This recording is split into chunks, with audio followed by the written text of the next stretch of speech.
Welcome to Money Talks, a series of interviews with me, Liam Halligan, Economics and Business Editor of GBNews. In this episode, I talked to Andy Hibbert, the CEO and founder of Karshare, a community car-sharing app that secured millions of pounds of funding to expand across the UK. Hibbert describes Karshare as Airbnb on wheels, and by using technology that allows cars to be opened and started using a smartphone, he aims to build a network of UK hire cars 3 times bigger than the entire existing car rental fleet. Just start by telling us, Andy, in a nutshell, what is Karshare? In a nutshell, the easiest way to describe Karshare is like an Airbnb equivalent for cars. So what we do is we enable car owners who have a car they're not using very much, or 2 cars, the second one being not used very much, to be able to share and rent those cars out to other people who live nearby. We call them renters. The renters can then access those cars through an application and open the car simply through the phone. So we enable owners to share cars and rent them to renters. So it's connected to the car and it's showing you exactly which car it is. Yeah, so this is, I'm now in rental. Yeah. As I get closer to the car, the phone connects to the car through Bluetooth. So Okay. there's no signal required, no phone signal. So Okay. that's all eradicated. This is now Bluetooth into the car. Okay. The functions to unlock and lock the car are now live. So if we unlock the car, you'll see it flash, hopefully. That's unlocked. Wow. That's just unlocked the car. So I'll get in the car now. Car's open. Off we go. Wow. All through your phone. Yeah. What kind of market is there out there for ordinary people to let other people they don't even know drive their cars? Very good question. I mean, the business is a young business. Car sharing as a concept has been going since the year 2000, and I think you've probably heard of equivalents like Zipcar. The difference being they're owner-operated car clubs. And after 20 years, I guess Zipcar's been going and driving that possibility to access a car. So the demand for cars is already very big for people who want to access a car. The change of mindset is around car ownership to car usership.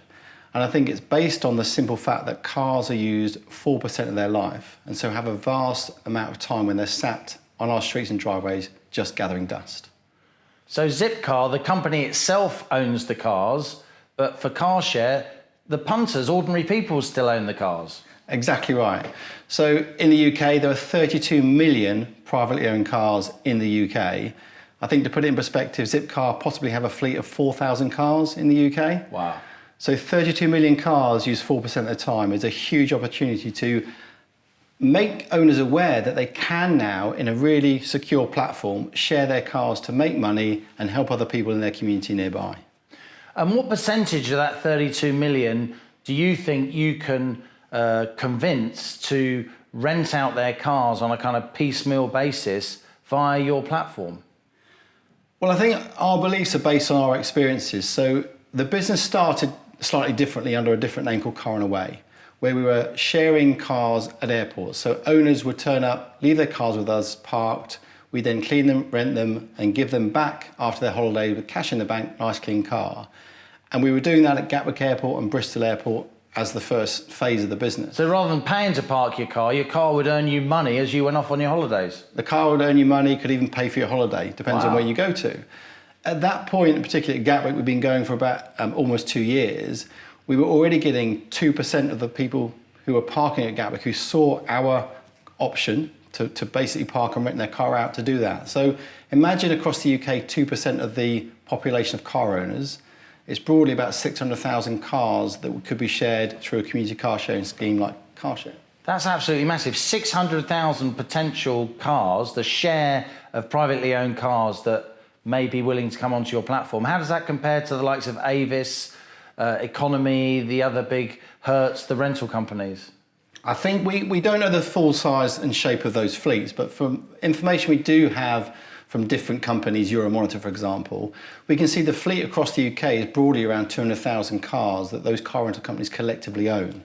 So it could be that we could have a fleet of privately owned cars that are being shared within our communities 3 times the size of the existing traditional car rental businesses. That have been around for years and That's an incredibly exciting prospect, isn't it? Well, I think for us, it's hugely exciting. I mean, the big difference, I mean, there's several big differences. Firstly, we won't own the fleet. We're enabling private owners to rent their cars out to other individuals.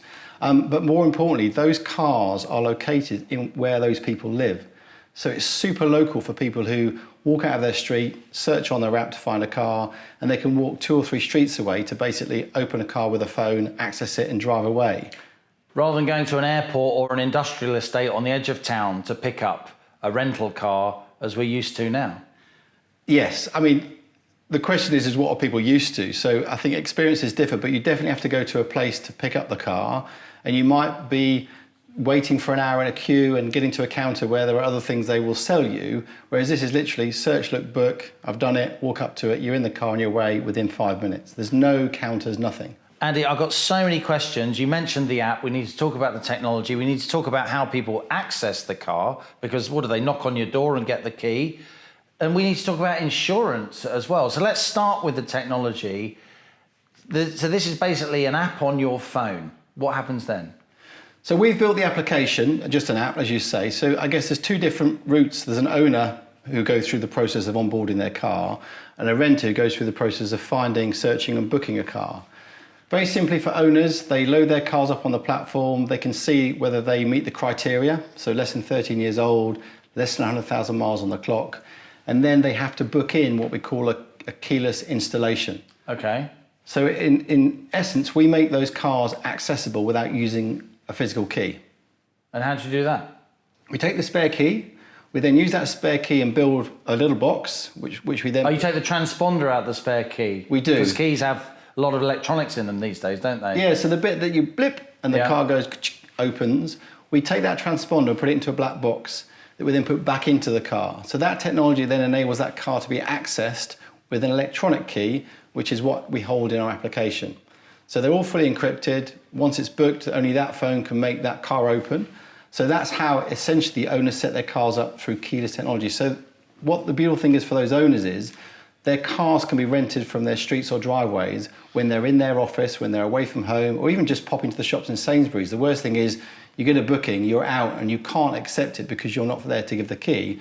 We've actually erased that friction and said, look, this works far better if people can look and book instantly and knowing they can just take the car using the app. So that's the experience for the owners of the car. How about if you want to actually rent a car? Let's say you and I went out on the street now, went to a car that's got the Karshare technology in it, if you like. What would the experience be?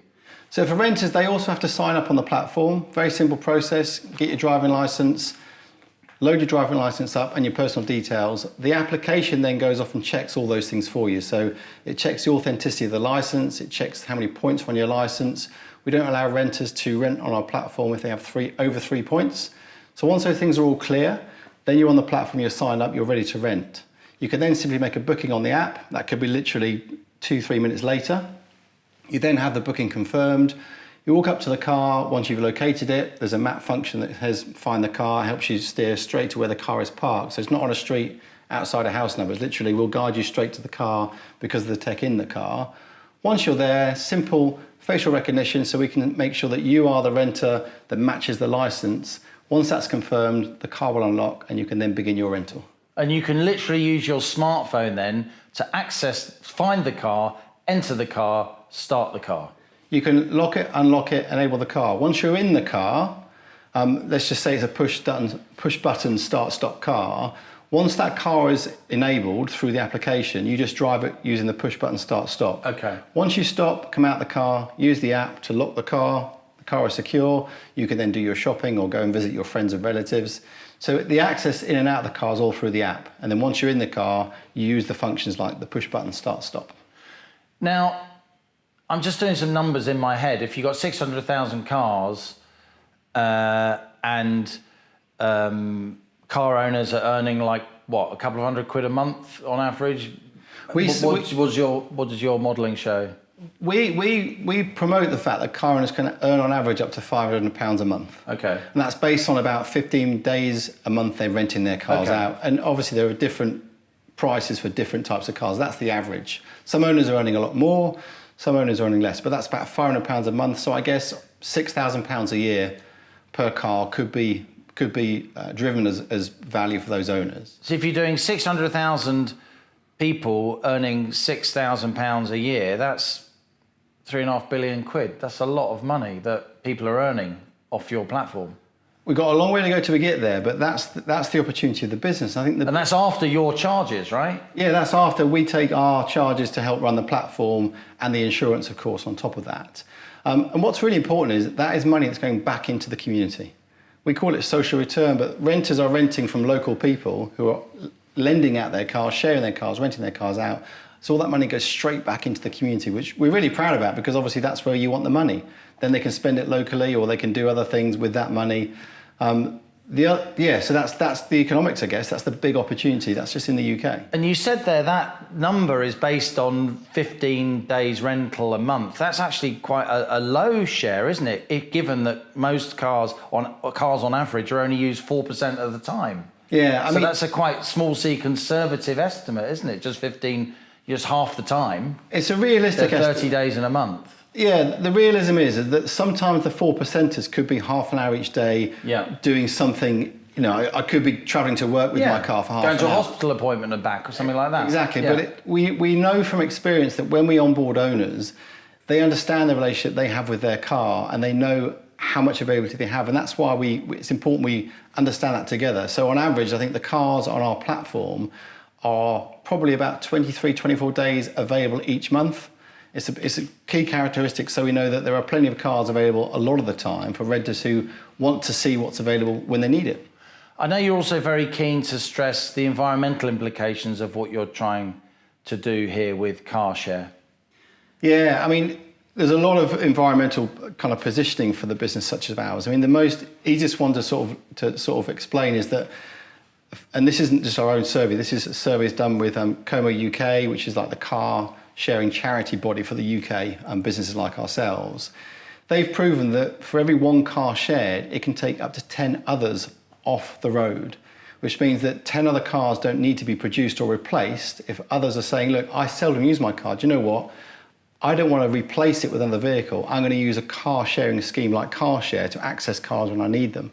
So that's a big deal, actually. Taking that number of cars off the roads creates such big positive benefits. I mean, I think a car, when it's produced, the production emissions is worth 2 years of running a car emissions. Oh, the industrial processes that go into making the actual physical car, the emissions that they produce. Is about 2 years worth of running costs. So imagine if we were producing half as many cars, how much emissions we would save right at the start of the process.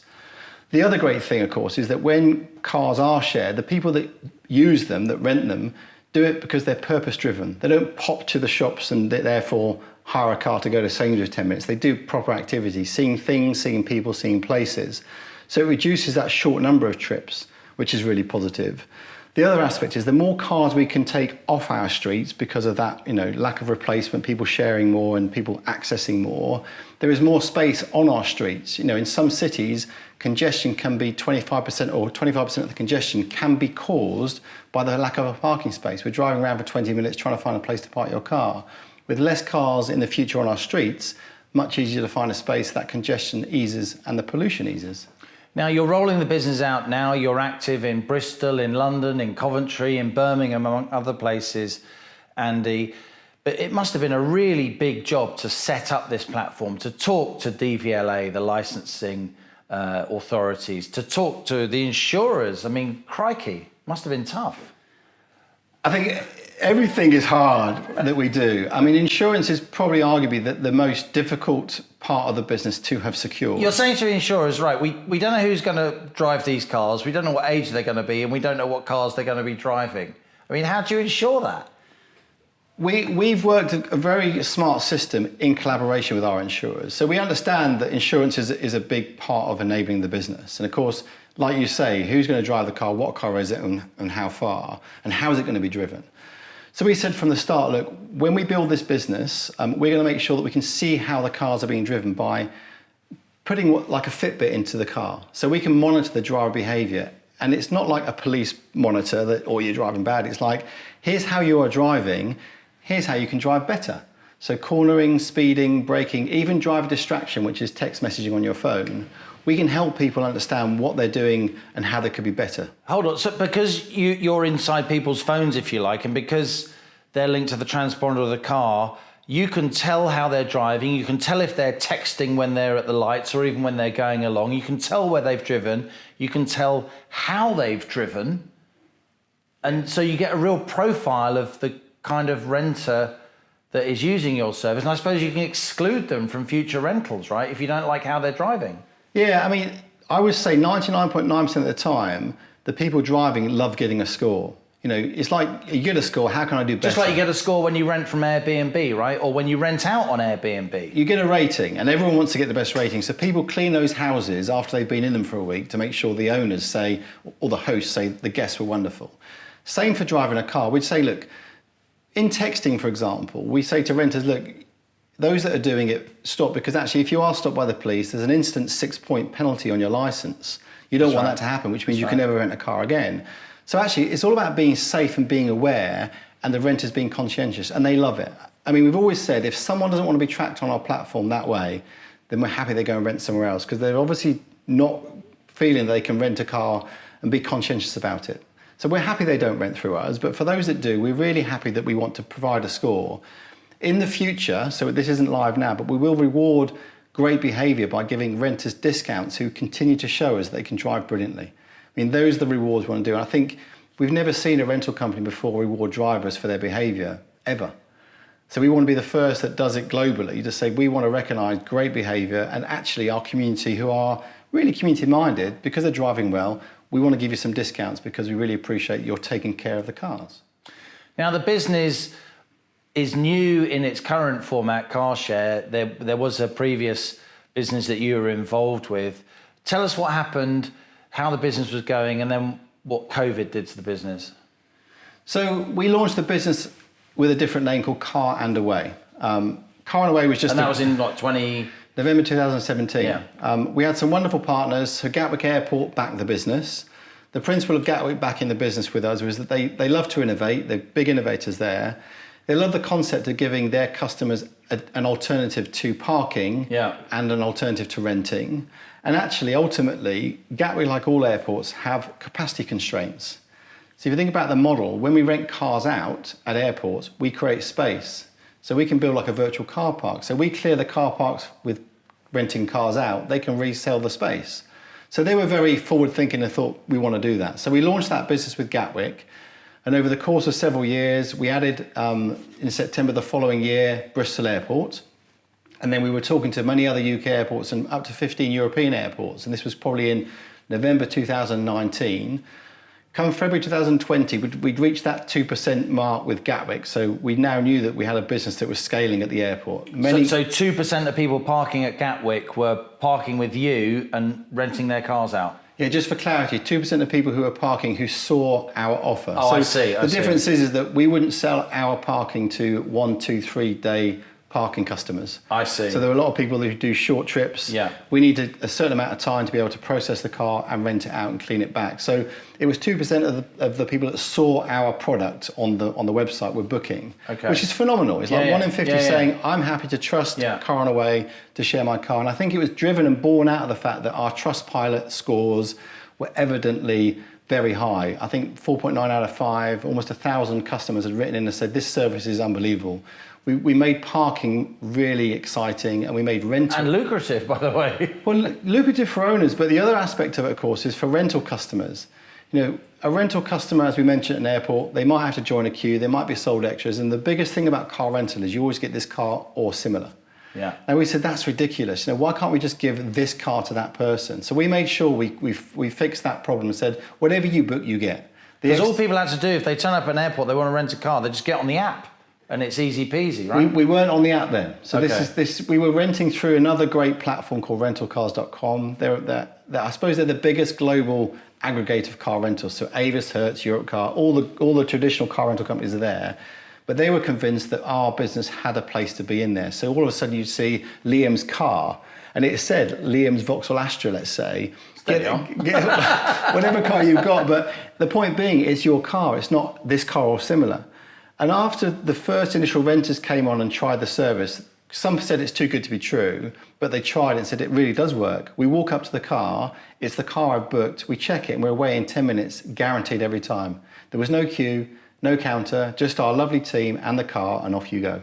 So that got big traction at airports. And as a result of that, we then got engaged with up to 15 European airports. We have 4 other UK airports that are in our pipeline. We're about to launch all that news and that story in March 2020. And in that month, COVID came. And no one's going to airports and... Well, I think I looked at the results for Gatwick Airport. They turned out their 2020 results, which ended in March this year. 596,000 people travelled in that year versus must have been close to 38 million. The year before?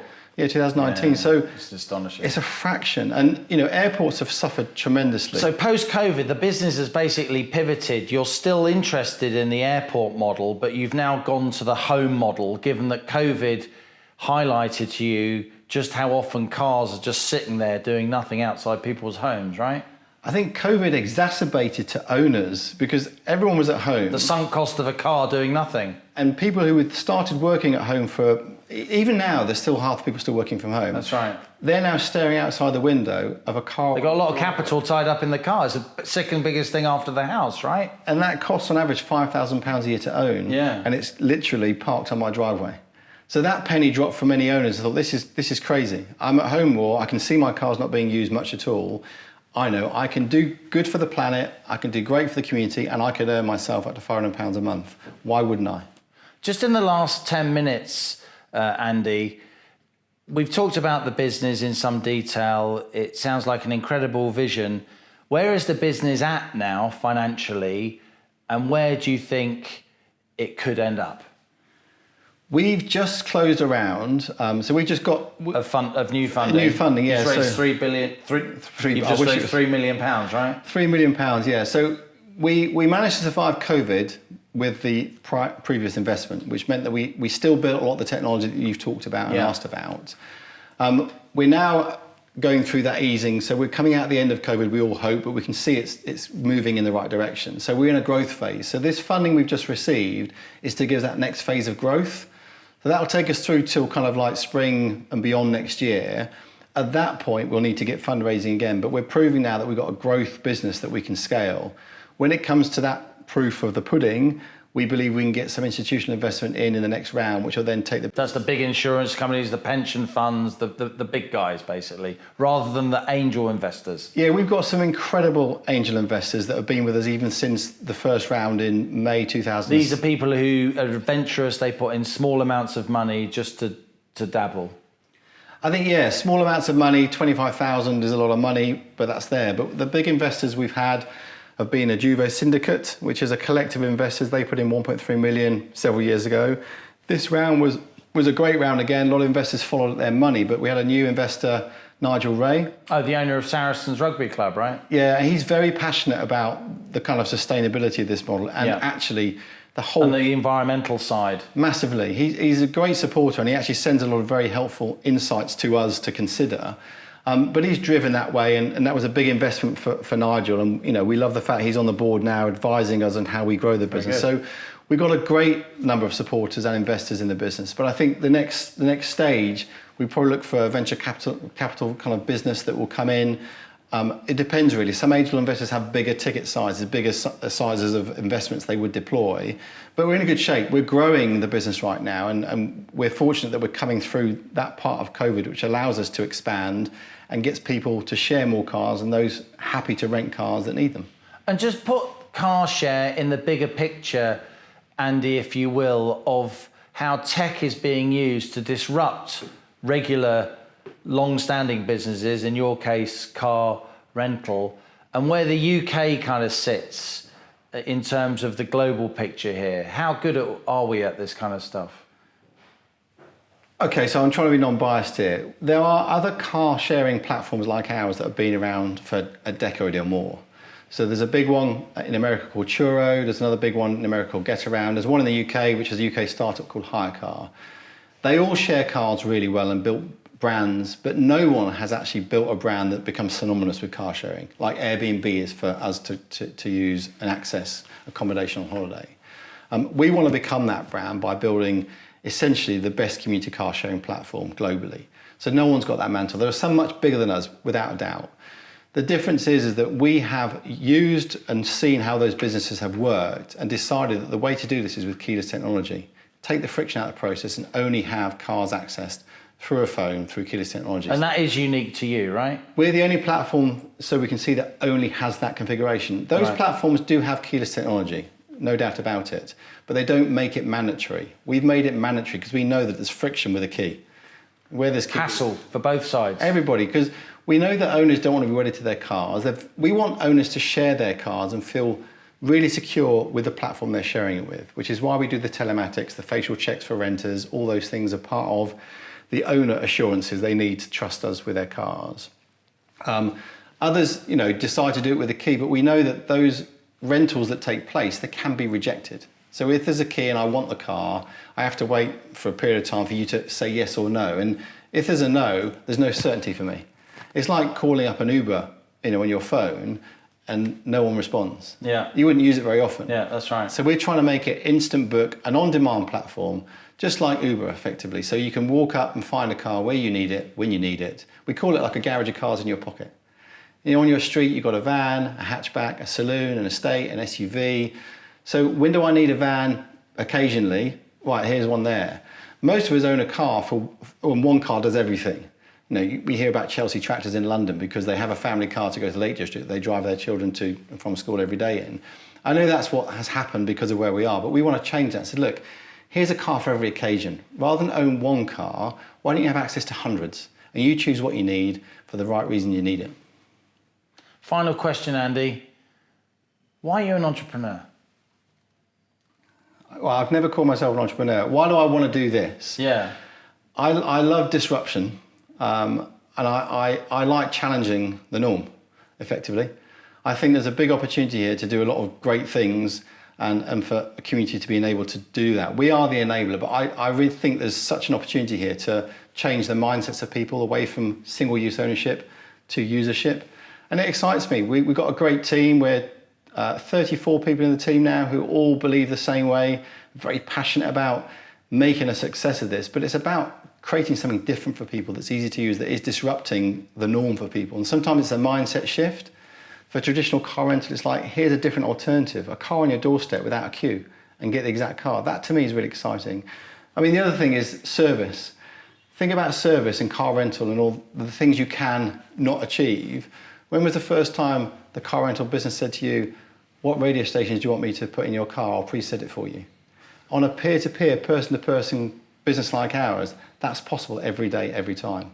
Not everyone does it, but we can really make service part of a new dimension and take it to really beyond where big corporates can't get to. And that really excites me. Andy Hibbert, thanks for appearing on Money Talks. Thank you for having me. Thanks a lot for listening to Money Talks with me, Liam Halligan, Economics and Business Editor of GB News. If you've enjoyed this episode, do please leave a rating and review on Apple Podcasts, YouTube, or wherever you're listening. Please do subscribe to this podcast and also check out my daily television show, On the Money, at 1 p.m. Monday to Friday on GB News or via the GB News app. GB News, Britain's news channel. Welcome to the GB News YouTube channel. You can watch us live 24 hours a day, catch up on your favourite shows and join in the conversation in the comments below. Don't forget to subscribe and you'll never miss any of our exclusive content.